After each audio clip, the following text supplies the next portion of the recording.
সুব্রতকে ধরে বৃন্দার কুকীর্তি ফাঁস করছে রাঙা। সম্পূর্ণ জানতে হলে দেখতে থাকো। গল্পের শুরুতেই দেখা যায় লুকিয়ে লুকিয়ে সুব্রত বসু কুটিরে আসার চেষ্টা করেছিল, আর ময়না দেখে নিয়েছিল সুব্রতকে। দাদা দাদা বলে চিৎকারও করেছিল। তারপর থেকেই সন্দেহটা আরও বেশি করে মনের মধ্যে জোরালো হয়েছে রাঙার। আর এর মধ্যেই বৃন্দা আলাদা হয়ে সাইডে গিয়ে ফোন করে সুব্রতদাকে নিজের সিম বদলে নিয়ে, আর বলে, সুব্রতদা তুমি এখানে কেন এসেছিলে, কি চাই তোমার?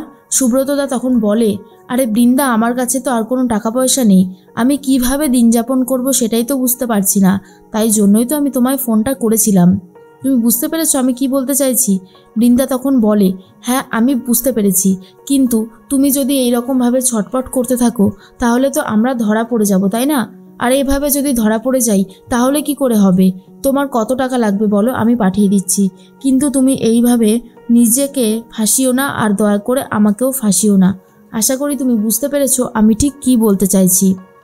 তখন সুব্রতদা বলে, আচ্ছা আমি তো যেতে চাইনি, কি করব, টাকার জন্যই তো গিয়েছিলাম। এরপরে বৃন্দা বলে, কালকে সকালবেলায় তুমি ময়নাকে ফোন করে বলবে তুমি উড়িষ্যাতেই আছো, তুমি ওখান থেকে কোথাও যাওনি, কেমন? সুব্রতদা বলে, ঠিক আছে, তুমি যেমনটা বলছো তেমনটাই হবে। এরপরে বৃন্দা বলে, তুমি যে গাড়িতে করে এসেছিলে গাড়ির নাম্বার প্লেটটা চেঞ্জ করেছিলে তো?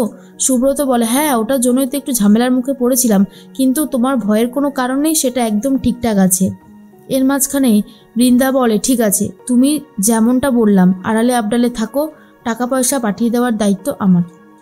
এর মধ্যেই রাঙা সকাল হতেই দেখা করেছে সত্যজিৎ বাবুর সাথে, আর বলে, দেখ এখন তো বাড়ির অবস্থা ভালো নেই, তাই আমাকে বাধ্য হয়ে তোর সাথে রাস্তাতেই দেখা করতে হলো, আমি কিছু জানতে চাইছি। এরপরে সত্যজিৎ বলে, আসলে রাঙা, ওই যে গাড়িটা করে এদিক ওদিক করা হয়েছে সেই গাড়িটার নাম্বার প্লেট ফলস ছিল, এটা আমরা খুঁজে বার করতে পেরেছি, কিন্তু গোটা ঘটনাটা এমনভাবে ওরা সাজিয়েছে যে কোনো ফাঁক ফোকর পাচ্ছি না যে আসল অপরাধী পর্যন্ত পৌঁছাবো। এটা নিয়ে একটু ভাবনা চিন্তা চলছে, এই আর কি। তখনই রাঙা বলে, কিন্তু আসল অপরাধীকে তো খুঁজে বার করতেই হবে, তাই না? চুপ করে থাকলে কি করে হবে? আমার আরও একটা জিনিসের সন্দেহ হচ্ছে, মেজ বউ দিদির দাদা সুব্রতদা, ওনাকে আমার সন্দেহ হচ্ছে। তখনই সত্যজিৎ বলে, তাই? তাহলে তো খোঁজখবর লাগাতেই হবে। তা রাঙা, হঠাৎ করে তোমার ওনার প্রতি এরকমভাবে ডাউট হলো কেন? রাঙা তখন বলে, কালকে রাত্রে মেজ বৌদি নাকি তার দাদাকে দেখেছে আমাদের বাড়িতে আসতে, কিন্তু তার দাদা হঠাৎ করে পালিয়ে গেল। পালিয়ে মানুষ তখনই যায় যখন সে কোনো অপরাধ করে, সেই জন্যই আমার একটা ডাউট হয়েছে, ব্যাস এটুকুই আর কি। সত্যজিৎ বলে, ঠিক আছে, চিন্তা করো না, আমি যেভাবেই হোক খুঁজে বার করার চেষ্টা করছি যে কে আসল অপরাধী। তুমি শুধু আমার পাশে থেকো, আমার তোমার সাহায্যটা খুবই দরকার। এর মধ্যেই একলব্য ডিউটিতে যাবে বলে বেরোচ্ছিল, তখন রাঙা আর সত্যজিৎ বাবুকে কথা বলতে দেখে সত্যজিতের ওপর আর রাঙার ওপর আরও বেশি করে রেগে যায় একলব্য, আর ভাবে রাঙার ওপর আমার আর কোনো রাগ অভিমানী কাজ করে না, কারণ ও তো আমাদের কোনো কারোর কথা শুনবেই না, আমার কথা তো নাই, ও নিজের যেটা মনে হয় সেটাই করে। তীরের প্রতি, ধনুকের প্রতি ওর এতটাই কনফিডেন্স যে ও এখন এইসব কাজে নেমে গেছে, যা পারে করুক, কিন্তু আমি আর ওর সাথে কোনো রকমের কথা বলতে চাই না। গাড়ি আসলে একলব্য গাড়িতে করে উঠে চলে যায় ডিউটিতে। আর এর মাঝখানে ময়না ফোন করেছে তার দাদাকে, জিজ্ঞেস করে যে তুমি কোথায় আছো? তখনই সুব্রত বলে, আমি তো উড়িষ্যাতেই আছি। কেন রে, কি হয়েছে? জানিস, আমার মাঝে মধ্যে খুব গিল্টি ফিল হয়, আমি তোর কাছে যেতে পারি না, আমার বুমসোনাকেও দেখতে পারি না।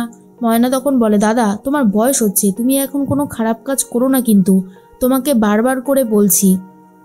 এরপরেই সুব্রতদা বলে, আমি কোনো খারাপ কাজ করি না রে বোনটি, আমি সত্যি কথা বলছি, আমার মাঝে মধ্যে খুব মনটা কেমন করে তোদের কাছে যাওয়ার জন্য, তোদেরকে দেখার জন্য। যতই হোক তুই তো আমার একটা মাত্র বোন, বল। আড়াল থেকে রাঙা সব কথা শুনতে পায় আর বুঝতে পারে এটাও একটা প্ল্যান সুব্রতদার, সে করে করে এই সমস্ত কথা বলছে। এর মধ্যেই নবারুণ কথা বলতে চায়। প্রমিতা বলে, আচ্ছা নবারুণ, তুমি তো সুস্থ হয়ে গেলেই কথা বলতে পারবে, তাহলে তুমি এরকম ছটপট করছো কেন? ডাক্তার বলেছে তুমি অনেক ফাস্ট রিকভারি করছো, তাহলে একটু ওয়েট করে যাও, সুস্থ হয়ে যাবে। এর মাঝখানে অঙ্কুর এসে বলে, মা, ওই রাঙার একাডেমির যে ম্যাডাম আছে উনি আমাকে ফোন করেছিল, রাঙা নাকি ওনার নাম্বার ব্লক করে রেখে দিয়েছে। আমায় ফোন করে বলল সামনেই যে প্রতিযোগিতা আছে ওখানে রাঙা যদি মানে অংশগ্রহণ করে 100% চান্স আছে গোল্ড মেডেল জেতার, কিন্তু রাঙা তো কিছু মানে রিপ্লাই করছে না, কি হবে তাহলে? তখন প্রমিতা বলে, কি করে রিপ্লাই করবে, রাঙা যে আমার সামনে ওর তীর ধনুকটা ভেঙে ফেলেছে, ও নাকি আর এই প্রতিযোগিতায় নাম দিতে চাই না, কি করব আমি বুঝতে পারছি না। নবারুণ এটা শুনে খুব রেগে যায়, কারণ রাঙার যেখানে দোষই নেই, রাঙা সেই দোষ নিজের গায়ে মেখে কেন এরকমটা করবে এটাই বুঝে উঠতে পারছে না।